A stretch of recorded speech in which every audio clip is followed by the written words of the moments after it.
Bonsoir à toutes et à toutes. Donc nous en arrivons à la chronique 216. Et dans cette chronique, je vais vous parler d'un personnage peu connu en Occident, mais qui a je dirais, une aura assez importante dans les milieux russes et également ex-soviétiques. Et ce personnage s'intitule Yaroslav Galan. Alors, me direz-vous pourquoi je traite effectivement de ce personnage? Pour vous montrer encore une fois que le foisonnement intellectuel se trouve plutôt du côté de l'Est que, ma foi, du côté occidental, où aujourd'hui, effectivement, l'Occident, plus précisément l'Europe et les États-Unis, hein, dirigés bien entendu pour ce qu'il en est de la question européenne par les casques à pointe, et plus précisément l'Allemagne, hein, vous savez, pas revenir là-dessus, mais la vitrine américaine qu'est aujourd'hui l'Allemagne fédérale, et qui reste pour moi une Allemagne fédérale, même si elle veut nous faire croire qu'elle est une Allemagne une et indivisible, il n'en demeure pas moins qu'elle est toujours sous, je dirais, la direction des États-Unis. Alors, revenons à Yaroslav Galan, qui est né dans une famille ukrainienne de la petite ville de Dinuv, et cette ville faisait alors partie, à l'époque, de l'Empire austro-hongrois. Maintenant, elle fait partie de la Pologne. Alors dans les années 20, Jaroslav Galan a étudié à l'université de Jagiellon de Cracovie, où il s'est rapproché des communistes, et en 1924 a rejoint le Parti communiste d'Ukraine occidentale. À l'époque, bien entendu, l'Ukraine occidentale faisait partie de la Pologne. Et là, vous allez comprendre un petit peu quels sont les enjeux du Maïdan, du Pravi Sector, du bataillon Azov et du centre droit. Et je reviendrai là-dessus pour vous expliquer, pour faire la jonction avec l'actualité. Alors, à la fin des années 20, Yaroslav Galan a commencé sa carrière littéraire et, ma foi, a écrit plusieurs pièces consacrées aux problèmes sociaux aigus. La pièce, par exemple, de Don Quichotte d'Ettenheim, qui raconte la France post-révolutionnaire au début du XIXe siècle, son protagoniste, dont je dirais le prototype était le duc d'Enghien, prépare une conspiration contre le régime napoléonien, mais il ne peut souffrir que la restauration de l'ancien ordre féodal monarchique, et par conséquent il subit, ma foi, une défaite naturelle. La comédie satirique, qui, à mon sens, à 90%, dépeint de manière extrêmement irrespectueuse la politique d'intellectuels, je dirais, bourgeois ukrainiens occidentaux. Tout d'abord, la pièce s'adresse aux nationalistes bourgeois ukrainiens, comme l'avocat Pomikevitch, l'épouse sensuelle de l'avocat, Madame Milena, son assistant malicieux, Zunia, et le pasteur de l'église âgé mais lascif, le père Romega, mais les trotskistes Pipst et Ripetz l'ont également compris, prononçant des phrases pseudo-révolutionnaires et appelant à une lutte contre l'Union soviétique. Au final, Pipstia et Ripstia trouvent un langage commun avec les nationalistes et décident de renommer leur journal Bloody Sarajevo et Zovtoblatino Zarevo. Alors il est possible que ce soit précisément à cause de l'extrême méchanceté de cette pièce que Yaroslav Galan ait reçu le surnom de camarade Yaga, soit à partir des lettres initiales du prénom et du nom, soit de Baba Yaga. Alors les pièces Cargo et Sel sont consacrées à la lutte des classes, et plus particulièrement à la lutte de la classe prolétarienne. Alors pour la première fois dans la littérature de l'Ukraine occidentale apparaissent des communistes convaincus menant cette lutte. L'internationalisme prolétarien devient l'une des idées principales de ces pièces. Je dirais même que les travailleurs de différentes nationalités, polonais, ukrainiens, doivent apprendre à se battre ensemble pour leurs droits. Et ce n'est que dans ce cas que l'on peut espérer le succès. Alors Yaroslav Galan n'était pas seulement un écrivain talentueux, mais aussi un excellent musicien. Il a joué du violon magistralement, en particulier des mélodies tristes. À la fin, il a présenté son violon à un garçon de la campagne assez talentueux. L'activité d'écriture n'a pas empêché Yaroslav Galan de s'engager dans un travail actif et dans les rangs du Parti communiste. Pour ce travail, il a été arrêté à plusieurs reprises, heureusement à court terme. Cependant, les autorités lui ont interdit d'enseigner. Pendant la majeure partie des années 30, l'écrivain était au chômage et vivait de petits boulots. Dans une lettre à sa femme, Galland dit qu'il ne rêve que de pain. Il dit qu'il a à nouveau été licencié de son travail pour les activités que l'on connaît, donc activités communistes. Car il est considéré comme un communiste et un agitateur dangereux. À l'avenir, comme il le précise lui-même, j'essaierai de justifier cela. Alors, Yaroslav Galan était un organisateur du congrès antifasciste des travailleurs culturels de Pologne, d'Ukraine occidentale et de Biélorussie occidentale, qui a eu lieu en mai 1936 à Lvov. En 1929, Yaroslav Galan a épousé Anna Genik. Anna, comme son mari, adhérait aux vues du Parti communiste, bien qu'elle ne fût pas membre du Parti communiste. Au milieu des années 30, Anna Genik part en URSS, Union soviétique, pour étudier à l'Institut médical légal de Kharkov. En 1937, elle a été arrêtée par le NKVD et elle a été accusée d'espionnage et d'activités terroristes. Dans le dossier d'enquête, il a été dit que Anna avait reçu des affectations de son mari, Yaroslav Galan, qui occupait un poste important dans le renseignement polonais. Il semble que la véritable cible de cette provocation était précisément Yaroslav Galan, que certaines forces, lesquelles, bien entendu on peut le deviner, ont cherché à discréditer aux yeux de la direction soviétique. En 1937, Anna Genik est abattue.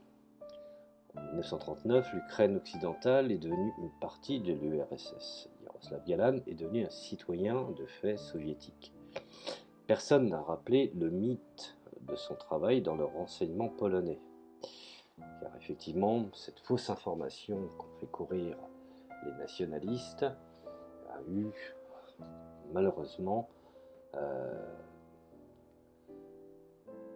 la conséquence de la mort de son épouse. Et à partir de là, Yaroslav Galan mène un combat qui est le combat contre le nationalisme. Depuis la seconde moitié des années 30, la direction principale de l'activité littéraire de Yaroslav Galan est le journalisme dirigé contre le nationalisme bourgeois ukrainien. Nationalisme qui aujourd'hui est incarné, bien entendu, par Kiev et par le Maïdan. Sauf que la seule différence, c'est que les bourgeois se sont transformés en oligarques. Alors, le nationalisme ukrainien, qui est quelque chose de tout à fait, je dirais, surfait, est apparu au milieu du XIXe siècle. Parmi ses fondateurs figuraient des personnes dignes et progressistes comme l'historien Nikolai Ivanovitch Kostomarov.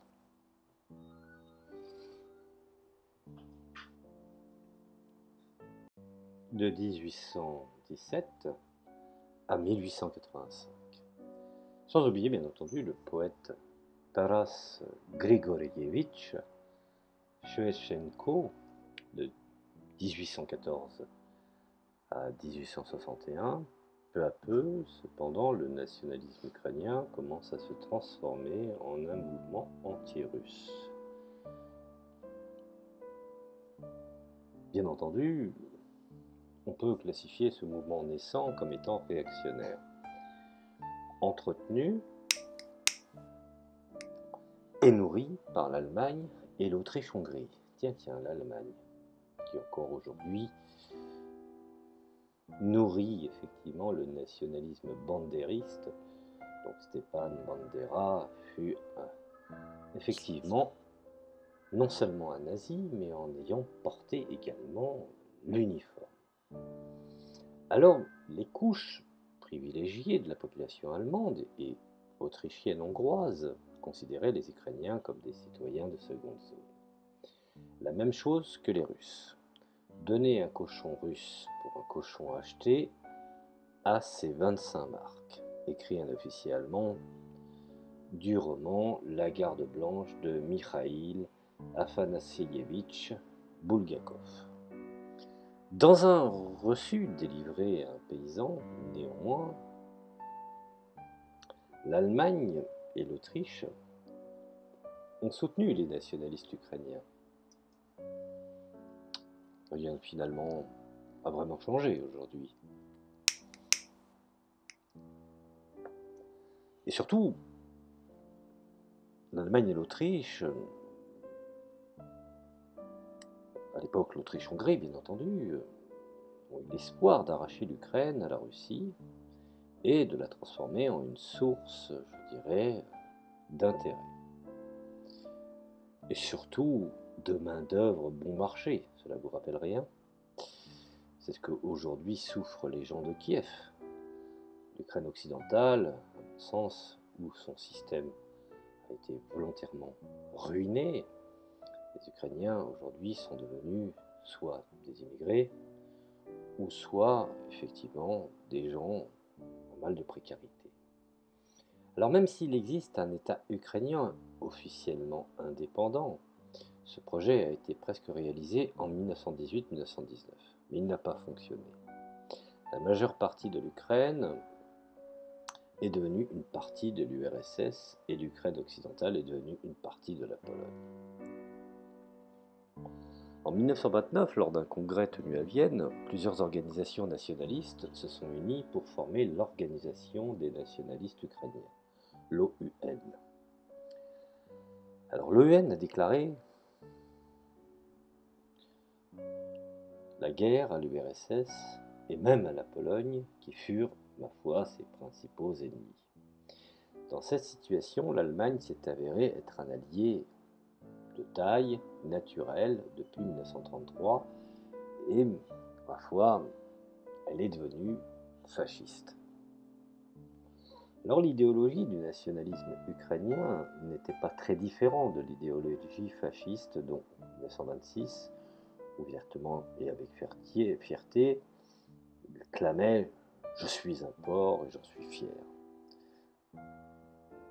Cette déclaration a été effectivement le fait d'un leader idéologique que les nationalistes ukrainiens connaissent sous le nom de Dmitri Ivanovitch Dontsov, et qui a grandi dans une famille russe, mais pour une raison quelconque se considérait comme un Ukrainien.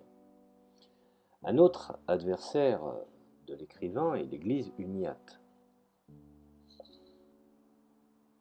Préservant les rituels orthodoxes, l'Église uniate a obéi au pape et a défendu les intérêts de l'Occident sur les terres ukrainiennes. L'Église uniate était étroitement, je dirais même, oui, on peut dire étroitement associée au Vatican et à l'Autriche-Hongrie. De 1901 jusqu'à sa mort en 1944, l'Église uniate était dirigée par le comte austro-hongrois métropolite Andrei Szeptyszky, et qui défendait habilement les intérêts du Vatican, de l'Autriche-Hongrie et de l'Allemagne en Ukraine, pour lequel il a mené, je dirais, intelligemment,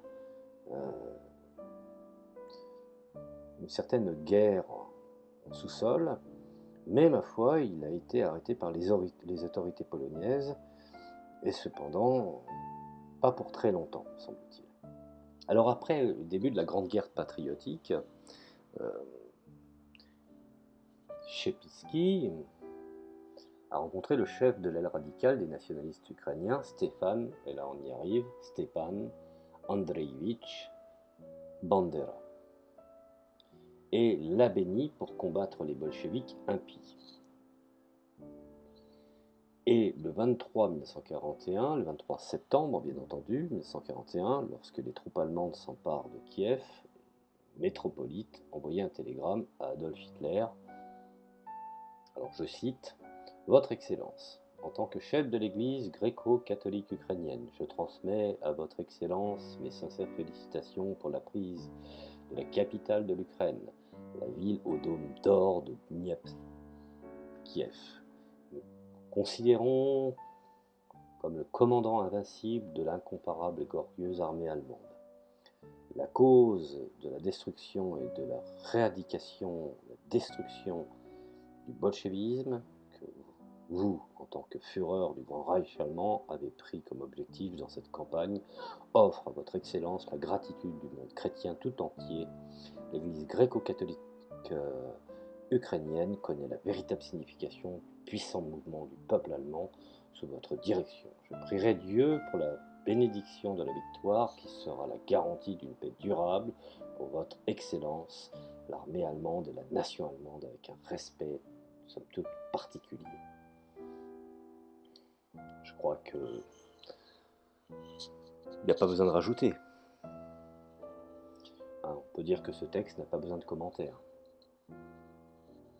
Alors, pendant la Grande Guerre patriotique, Jaroslav Galan travaille à la station de radio Taras, la fameuse radio Taras Sejvencheko, qui émet vers l'Ukraine occupée par les Allemands. Il écrit des scripts pour des programmes de radio et agit en tant que commentateur et publie un grand nombre d'articles journalistiques. En 1946, en tant que correspondant du journal Ukraine soviétique, il a assisté au procès de Nuremberg. Sur la base de ses observations au procès, Jaroslav Galan écrit un certain nombre d'articles qui donnent des portraits vifs, psychologiquement précis et percutants des dirigeants nazis, comme par exemple Göring, Ribbentrop ou d'autres. En Ukraine occidentale, ainsi qu'en Biélorussie occidentale, et dans les républiques soviétiques baltes, la guerre ne s'est pas terminée en 1945. Il y avait encore des reliquats. Les détachements nationalistes armés opéraient encore à cette époque-là dans les forêts, luttant contre le régime soviétique et terrorisant la population fidèle au système soviétique. Nationalistes pratiquaient, d'une manière générale, la politique de la terreur contre des personnalités qui soutenaient le système soviétique. Ainsi, le 20 septembre 1948, à Lvov, un nationaliste a tué un prêtre uniate, Gabriel Fedorovitch Kostelnik, et qui s'est battu pour le retrait des uniates de la subordination au Vatican et pour devenir une partie de l'Église orthodoxe russe. Alors, compte tenu de toutes ces circonstances, les écrivains ukrainiens, même ceux qui avaient une attitude positive envers le système soviétique, avaient peur de s'opposer ouvertement aux nationalistes. La seule exception, ma foi, fut Jaroslav Galan. C'est une des raisons pourquoi je fais cette chronique sur lui également. En 1946-1949, Jaroslav Galan a écrit un certain nombre d'articles frappants dirigés contre les nationalistes ukrainiens, l'Église uniate et ses patrons au Vatican.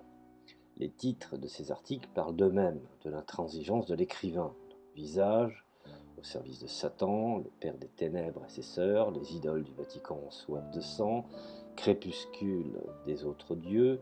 Jaroslav Galan a également dépeint la base sociale du nationalisme et du fascisme, créant une image vivante de Pan Violet, un habitant qui admire le pouvoir et la force. Dans une autre, lettre datée du 2 janvier 1948, Jaroslav Galan s'est plaint à l'écrivain Yuri Kornilievitch Smolich qu'à Lviv, à part lui, personne n'entreprend ce sale travail. Je comprends que l'évacuation des eaux usées est une nécessité, et travail, plus que utile, mais pourquoi seulement moi? Moi seul devrais m'occuper de cet égout. Le lecteur de nos périodiques aura involontairement l'idée qu'il n'y a pas que le maniaque Galan qui s'est emparé du fascisme ukrainien comme un ivrogne sur un radeau, tandis que la majorité, des représentants de la plume ignorent cette question. Quelles autres conclusions le lecteur en tirera-t-il? Inutile de le préciser. Alors c'est ainsi que, Jaroslav Galan décrit les exploits des nationalistes dans son article « Ce qui n'a pas de nom ». Une fille de 14 ans ne peut pas regarder calmement la viande lorsque on fait frire des côtelettes en sa présence. Elle pâlit et tremble comme une feuille. Il y a plusieurs mois, par une nuit de moineaux, des hommes armés se sont rendus dans une hutte paysanne, non loin de la ville de Sarny, et ont poignardé les propriétaires avec des couteaux. La fille regarda l'agonie de ses parents avec des yeux écarquillés, avec horreur. L'un des bandits a mis le tranchant d'un couteau dans la gorge de l'enfant, mais la dernière minute, une nouvelle idée est née dans son cerveau malade. Vivez pour la gloire de Stéphane Bandera, et pour à quoi bon, ne meurt pas de faim, nous vous laissons à manger. Eh bien, les gars, hachez son porc. Les gars ont aimé cette offre qui a été effectivement ce mets. Ils ont tiré des assiettes et des bols sur les étagères. Quelques minutes plus tard, une montagne de viande est montée sur les corps saignants de son père et de sa mère devant la fille engourdie de désespoir. Les nationalistes furieux sont partout. Et cela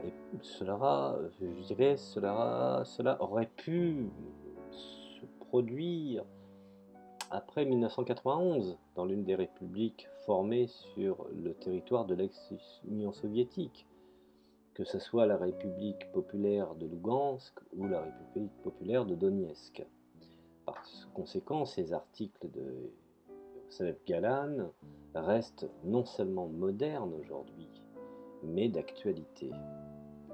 Dans le même temps, Yaroslav Galan a critiqué la direction locale du parti pour ne pas être assez flexible.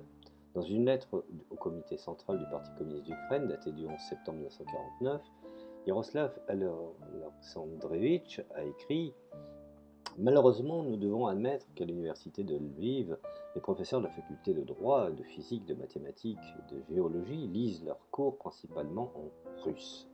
La langue ukrainienne a complètement disparu des affiches de cinéma, maintenant elle disparaît également des tramways.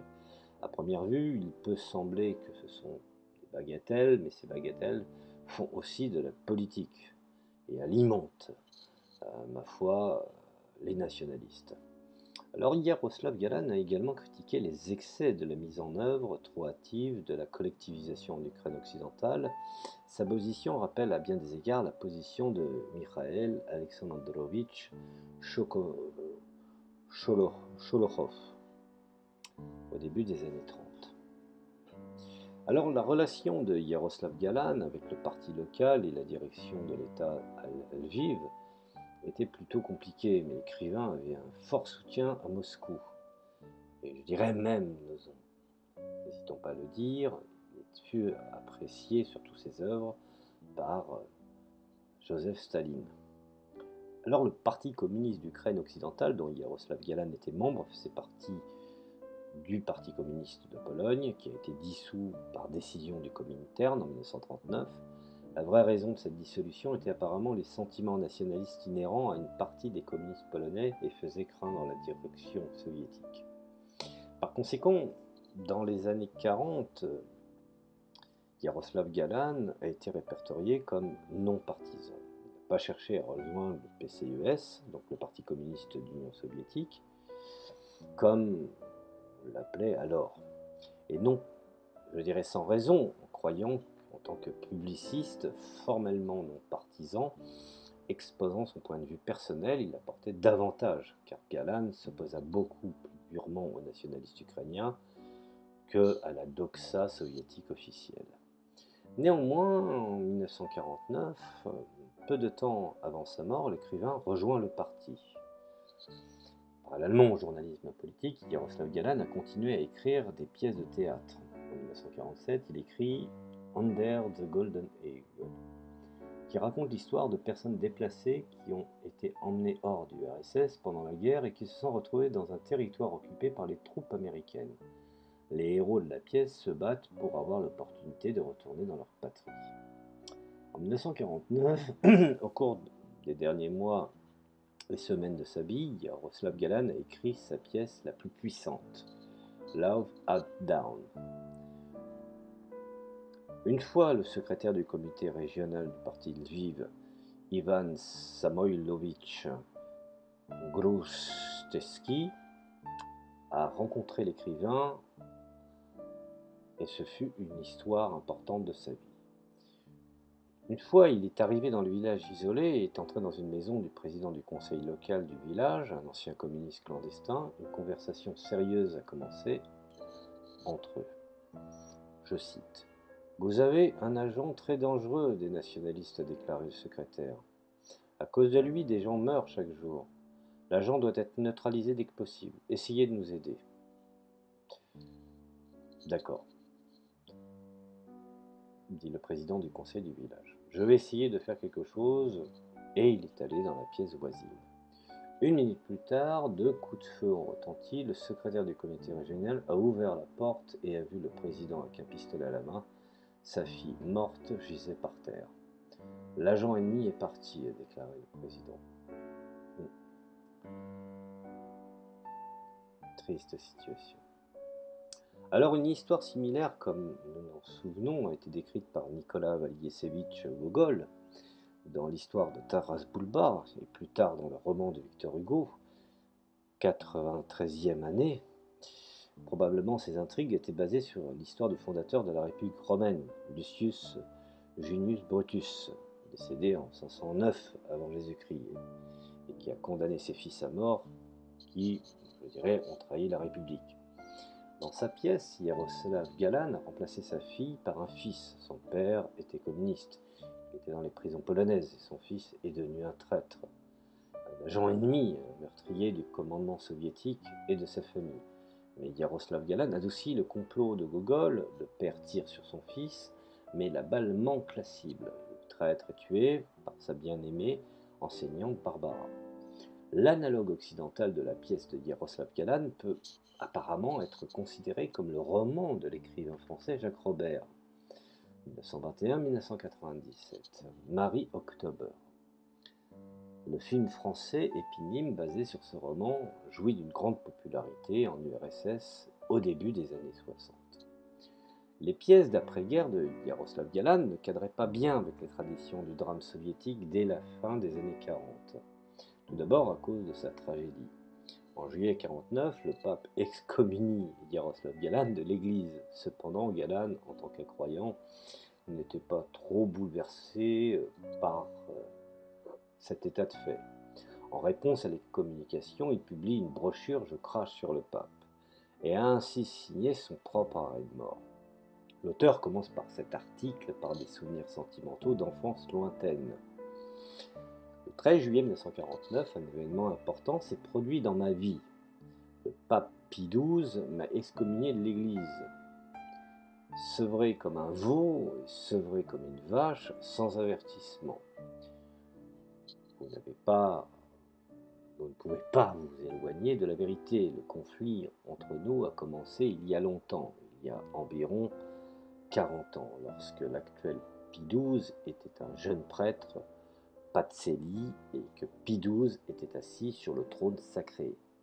Il nous a conduits par des pères à l'église de l'ordre monastique basilien. Il a lu le sermon de la chaise,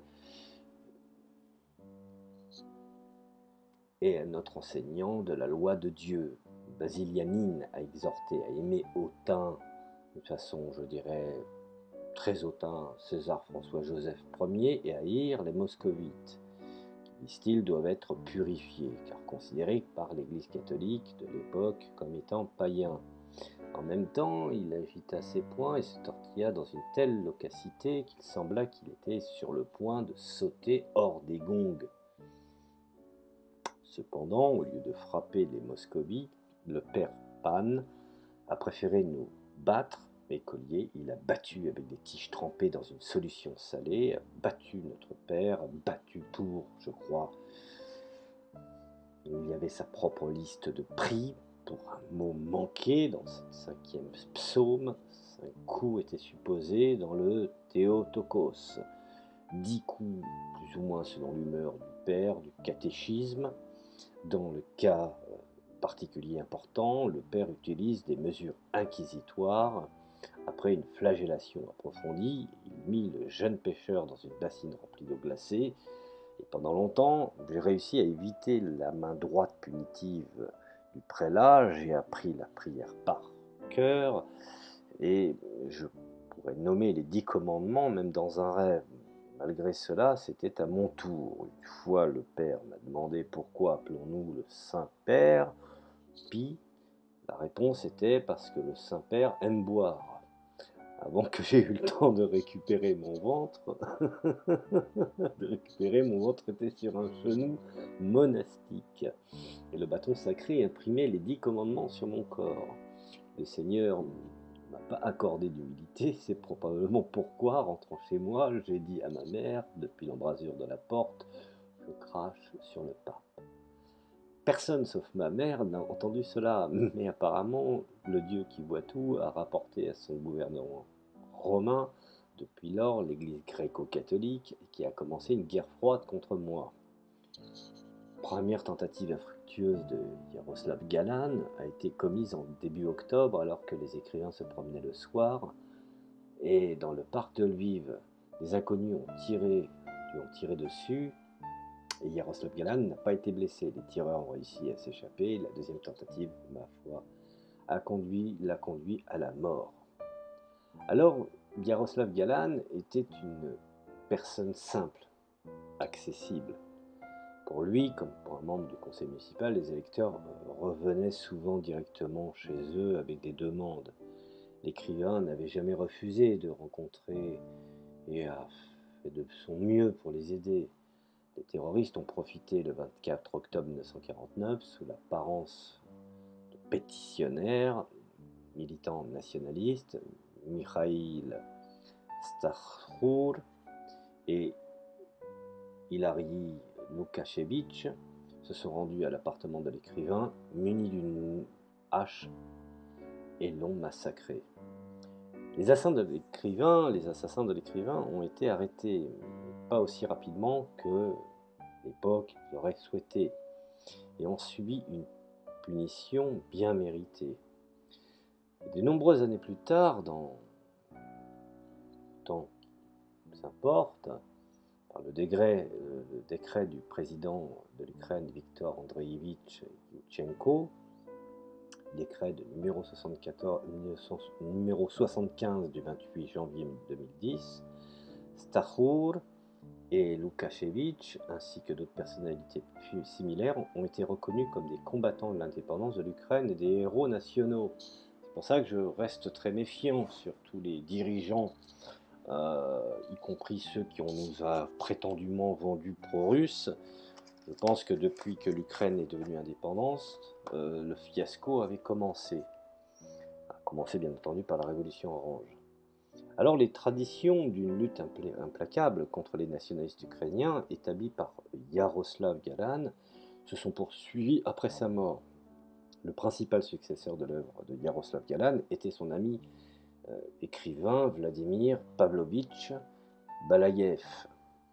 Les nationalistes ukrainiens n'étaient pas seulement opposés aux hommes de lettres qui occupaient des postes semi-officiels soviétiques, mais le poète Vassil Andreevitch Simonenko, décédé prématurément, avait une relation assez compliquée avec le régime soviétique. Cela ne l'a pas empêché de créer un poème saisissant qui a marqué les nationalistes ukrainiens. Alors, deux longs métrages ont été tournés sur Yaroslav Galan en URSS en 1954. Le film, il ne faut pas l'oublier, a été tourné en 1973, film jusqu'à la dernière minute, et dans le premier film, le rôle principal a été joué par Sergei Fedorovitch Bondarchuk. Dans le second, Vladislav Václavovitch Dvorzhetsky, fait intéressant dans le film de 1954, le personnage principal reste vivant. Les traditions artistiques soviétiques des années 40, début des années 50, exigeaient, ma foi, effectivement, une fin positive. Alors en 1971, Vladimir Pavlovitch Belaïev et Anatoly Sergeyevitch Elkin ont publié le livre Yaroslav Galan dans la série Life of Remarkable People.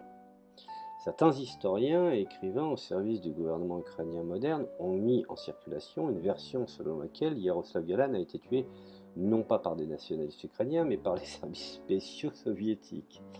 Cette version, bien entendu, ne tient pas la route, mais c'est pas peine d'avoir essayé pour essayer de justifier effectivement le Maïdan. Alors,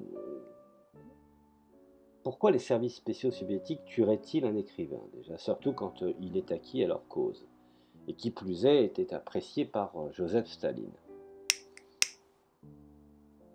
Ils disent cela pour avoir un prétexte pour déclencher la terreur contre l'intelligentsia ukrainienne, mais en 1949, il n'y avait plus que suffisamment de raisons à cela.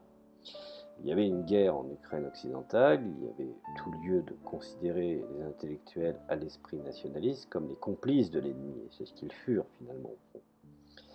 Et les traités selon des lois butant de guerre, mais Yaroslav Galan, dont le rôle pendant la guerre en Ukraine était comparable à celui du principal publiciste soviétique Ilya Grigorievitch Ehrenburg, pendant la Grande Guerre patriotique, était nécessaire aux dirigeants soviétiques vivants, sains et je dirais même efficaces.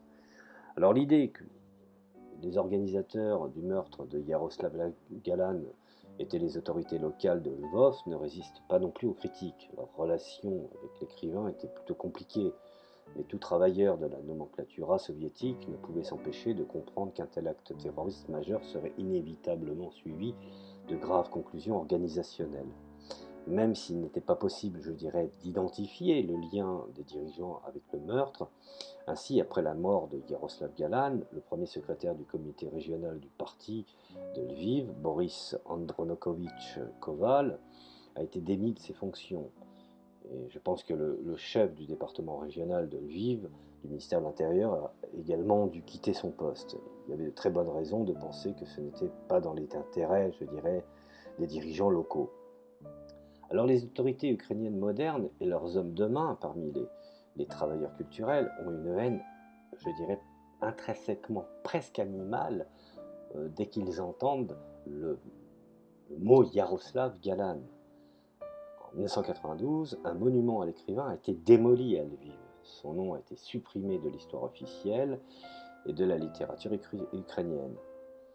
Alors, bien entendu, espérons que ce ne sera pas long. Ceux qui seront sortis des ténèbres dans les ténèbres sombreront, car lorsque le soleil du jour se lèvera, les lumières de la nuit s'éteindront, écrit Yaroslav Galan. Alors voilà, je voulais vous parler un petit peu de cet écrivain, qui fut un écrivain important, et dont je vous invite à lire les œuvres, les pièces de théâtre qui sont très très intéressantes, et même les adaptations qui ont été faites en URSS. Et je pense que tout cela, bien entendu, concourt à l'effacement de l'histoire de l'Ukraine en tant que patrie soviétique, au profit, bien entendu, de l'intégration dans la Commission européenne, à n'importe quel prix, et surtout au prix de réhabiliter l'histoire du fascisme et du nazisme. Voilà, à méditer. Je vous remercie de m'avoir écouté. Je vous dis à la prochaine chronique.